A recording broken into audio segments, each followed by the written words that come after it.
Hello guys, welcome to my channel. आज जो हम केस करेंगे वो है डायनेमिक पिट्यूटरी, यानी कि आज हम पिट्यूटरी ग्लैंड का एमआरआई करने जा रहे हैं।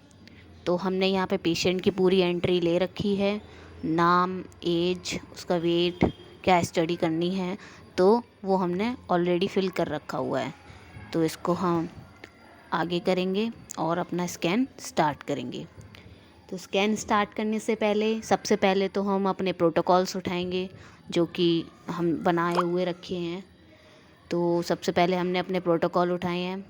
तो प्रोटोकॉल में जो हम इस डायनेमिक पिट्यूटरी में क्या क्या सीक्वेंस यूज़ कर रहे हैं वो आप स्क्रीन पे देख सकते हैं। फर्स्ट तो सर्वे है। सर्वे में 3 प्लेन लोकलाइज़र अपना सर्वे आता है। फिर ब्रेन के 2-3 सीक्वेंस उठाए हैं हमने, जैसे कि डिफ्यूज़न, फ्लेयर, T2, T1। तो ये हमने ब्रेन के कुछ सीक्वेंस उठाए हैं जो कि नॉर्मल ब्रेन में जैसे कि चलते हैं। बाकी जो पिट्यूटरी ग्लैंड के लिए हमने T2 सैज, T2 core, T1 Dixon core, T1 Dixon सैज, तो ये हमारे प्लेन में चलेंगे। और एक हमारा जो सीक्वेंस है वो है डायनेमिक पिट्यूटरी। तो जो डायनेमिक पिट्यूटरी है वो हमारा डायनेमिक तरीके से चलेगा। उसके बाद हमारे पोस्ट कॉन्ट्रास्ट, कोरोनल और सेजाइटल, ये 2 सीक्वेंस और चलेंगे। तो ये हमारे सीक्वेंस हैं जो कि हम डायनेमिक पिट्यूटरी में यूज़ करते हैं। तो चलिए आज का स्कैन हम स्टार्ट करते हैं। तो जो सबसे पहले हमारा सर्वे है वो हमने चला लिया है, यानी कि 3 प्लेन लोकलाइज़र। तो आप स्क्रीन पे देख सकते हैं वो हमारा सर्वे है। और ब्रेन का प्लान जो हमने आगे की ब्रेन के सीक्वेंस उठाए थे उसका प्लान तो वैसे ही होता है जैसे कि आप ब्रेन में प्लान करते हैं, जो एक्सियल कॉर्पस कैलोसम के पैरेलल। तो जो मेन प्लानिंग है इसमें जो हमारी रहेगी वो पिट्यूटरी ग्लैंड के लिए रहेगी। तो जो आप स्क्रीन पे देख रहे हैं, जो हम प्लान कर रहे हैं वो हमारा सेजाइटल प्लान है। और इसकी सेजाइटल प्लान में इसकी एफओबी हम स्मॉल एफओबी रखेंगे, क्योंकि हमारा पिट्यूटरी ग्लैंड छोटा पार्ट है, छोटा एरिया है।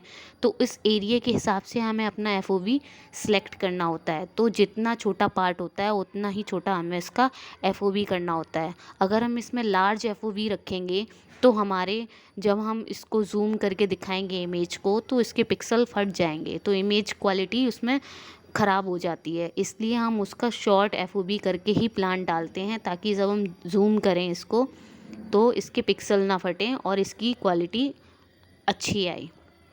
तो जो हम सबसे पहले प्लान डाल रहे हैं वो हमारा सेजाइटल प्लान है। तो आप सैज में देख रहे हैं जो मैंने एरिया सेलेक्ट किया है वो पिट्यूटरी ग्लैंड वाला एरिया सेलेक्ट किया है, यानी कि हमने सिर्फ पिट्यूटरी ग्लैंड को ही फोकस करते हुए रखा है। और एक्सियल में भी हमने बिल्कुल सीधा सीधा रखा है, पिट्यूटरी के पैरेलल, और कोरोनल में भी। तो जो हमारी ये आप एक बार और देख लीजिए, जो हमने सैज का प्लान रखा है वो पिट्यूटरी ग्लैंड का एरिया कवर किया है। एक्सियल में बिल्कुल सीधा सीधा बॉक्स रखा है को उसके बिल्कुल सीधे फॉक्स सेरेब्री वाले, और जैसे कि कोरोनल में भी। और जो हमारी जो सेकंड प्लानिंग है वो कोरोनल की प्लानिंग है। ये हमारा जो पहला सीक्वेंस है T2 सैज वो स्क्रीन पे आ चुका है। जब हमारा T2 सैज आ जाएगा तो उसमें हम इसकी कोरोनल की प्लानिंग डालेंगे।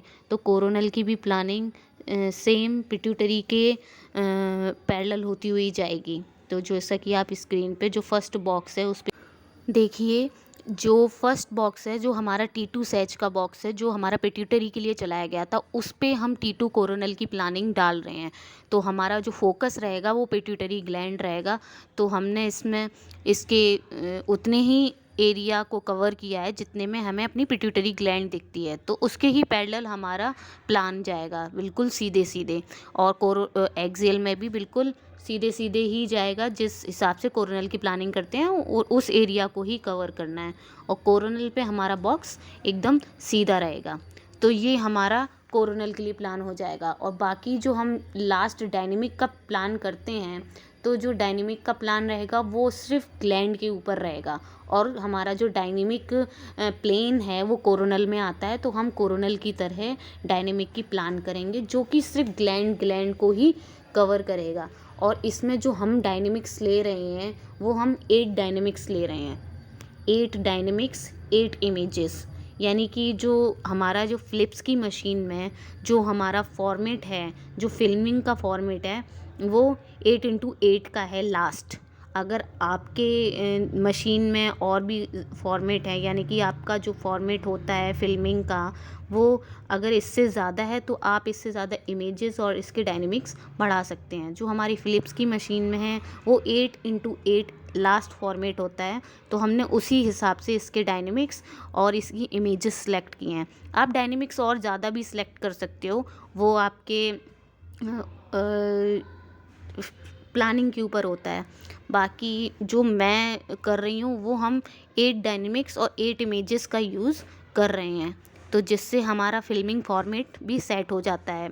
उसमें हम अपने डायनेमिक्स एक एक करके सारे डायनेमिक्स दिखा सकते हैं कि हमारा प्लेन कौन सा है, फर्स्ट डायनेमिक कौन सा है, थर्ड डायनेमिक कौन सा है, फोर्थ, फिफ्थ, सिक्स्थ, ऐसे करके हम डायनेमिक्स दिखा के इनकी इमेजेस प्रिंट करके दे देते हैं। तो जो हम डायनेमिक्स का जो हमारा प्लान है वो हमारा कोरोनल की तरह रहता है, और उसको हम सिर्फ पिट्यूटरी पे ही फोकस करते हैं। तो यहाँ हमारा डायनेमिक का भी स्टार्ट हो गया है। तो जो हमने डायनेमिक वाला सीक्वेंस स्टार्ट कर दिया है और अंदर कॉन्ट्रास्ट रेडी कर रखा है, ऑलरेडी एक बंदे को अंदर खड़ा किया है जो कि कॉन्ट्रास्ट पुश करेगा जब हमारा सेकंड डायनेमिक स्टार्ट होगा। तो यहाँ पे आप स्क्रीन पे देख रहे हैं परफॉर्मिंग वन डायनेमिक स्कैन 1। तो जैसे ही यहाँ पे 1 की जगह 2 आएगा, हम अंदर उसको कॉन्ट्रास्ट पुश करने के लिए बोल देंगे। यानी कि जो हमारा फर्स्ट डायनेमिक है वो हमारा प्लेन इमेज है, उसमें कॉन्ट्रास्ट नहीं दिखेगा आपको। जब हमारा सेकंड डायनेमिक स्टार्ट होगा तो हमारे कॉन्ट्रास्ट इमेजेस आते हुए दिखाई देंगे। तो धीरे धीरे जो सेकंड डायनेमिक में थोड़ा दिखाई देगा, फिर थर्ड में दिखाई देगा, फिर फोर्थ में, फिफ्थ में, सिक्स्थ में, फिर सेवेंथ, एट्थ में उसका वॉश आउट तक दिखाई देगा। तो इसलिए हमें हर डायनेमिक में उसकी इन्हांसमेंट पता चलती है, जिससे हम पता कर सकते हैं एडिनोमास। अगर माइक्रो एडिनोमास है तो उसके लिए डायनेमिक स्कैन बहुत ही ज़रूरी होता है। मैक्रो एडिनोमा तो बड़ा होता है, वो तो दिख जाता है, लेकिन जो माइक्रो एडिनोमास होते हैं यानी कि पिट्यूटरी ग्लैंड के ट्यूमर्स जिनको एडिनोमास बोलते हैं, तो वो 2 टाइप के होते हैं, माइक्रो एडिनोमा और मैक्रो एडिनोमा। मैक्रो मतलब नाम से ही पता चल रहा है, मैक्रो मतलब बड़ा, माइक्रो मतलब छोटा। तो जो छोटा एडिनोमा होता है जिसे हम माइक्रो एडिनोमा बोलते हैं, उसके लिए ये डायनेमिक स्कैन किया जाता है, और उसी के लिए ही ये हमारा पिट्यूटरी स्कैन होता है एडिनोमास देखने के लिए। तो जैसा कि आप स्क्रीन पे देख रहे हैं, ये डायनेमिक्स चेंज होते जा रहे हैं, तो कॉन्ट्रास्ट फिल होता हुआ हमें स्क्रीन पे दिखाई देता है। तो ये हमारा यहाँ पे डायनेमिक्स ख़त्म होने वाले हैं। ये 7 डायनेमिक्स चल रहा है और ये हमारा लास्ट डायनेमिक रह गया है जो कि फिनिश होने वाला है। तो ये 8 डायनेमिक्स हमारे आ जाएंगे इमेजेस, फिर हम इनको प्रिंटिंग में भी डाल सकते हैं। तो ये हमारा प्लेन इमेज है जो फर्स्ट डायनेमिक था हमारा, फिर सेकंड, थर्ड, इस देखिए कॉन्ट्रास्ट आना स्टार्ट हो गया, फिफ्थ, सिक्स, सेवन, एट्थ, ये हमारा लास्ट डायनेमिक है। तो ये हमें ये दिखाता है कि कौन से एरिया में इन्हांसमेंट हुआ है और कौन से एरियाज में इन्हांसमेंट होने के बाद वॉश आउट हुआ है। तो इसलिए हम डायनेमिक स्कैन करते हैं कि उसका कंट्रास्ट का आना और उसका वॉश आउट हमें देख सकें। तो ये हमारे इसलिए ही डायनेमिक स्कैन किए जाते हैं, और हम इसमें डायनेमिक स्कैन में ही एडिनोमास को पकड़ सकते हैं। तो यहाँ पे हमारा पिट्यूटरी डायनेमिक स्कैन कंप्लीट हो जाता है। इसके बाद हम इसकी फिल्मिंग करते हैं। तो फिल्मिंग में हमारा यही रहेगा, जो हमने डायनेमिक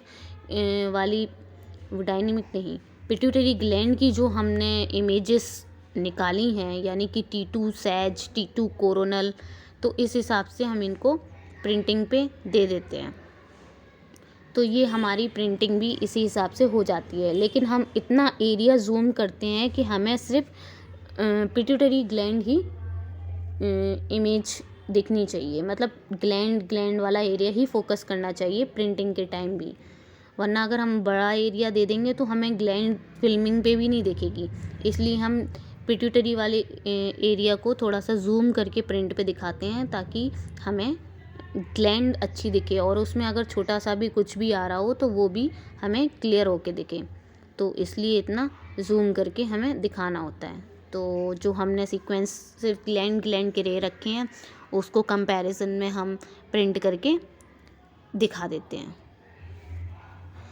तो यहाँ पे हमारा डायनेमिक पिट्यूटरी स्कैन ख़त्म हो जाता है। अगर आपको वीडियो समझ में आया हो या फिर कोई भी क्वेश्चन है या क्वेरी है तो आप मुझे इंस्टाग्राम पे मैसेज कर सकते हैं या कमेंट बॉक्स में भी अपने क्वेश्चन डाल सकते हैं, मैं आंसर कर दूँगी।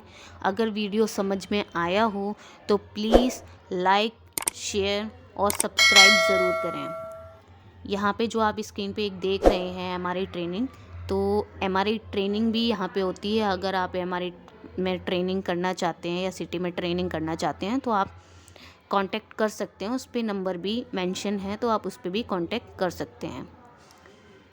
चलिए, तो मिलती हूँ मैं नेक्स्ट वीडियो में। Okay, thank you.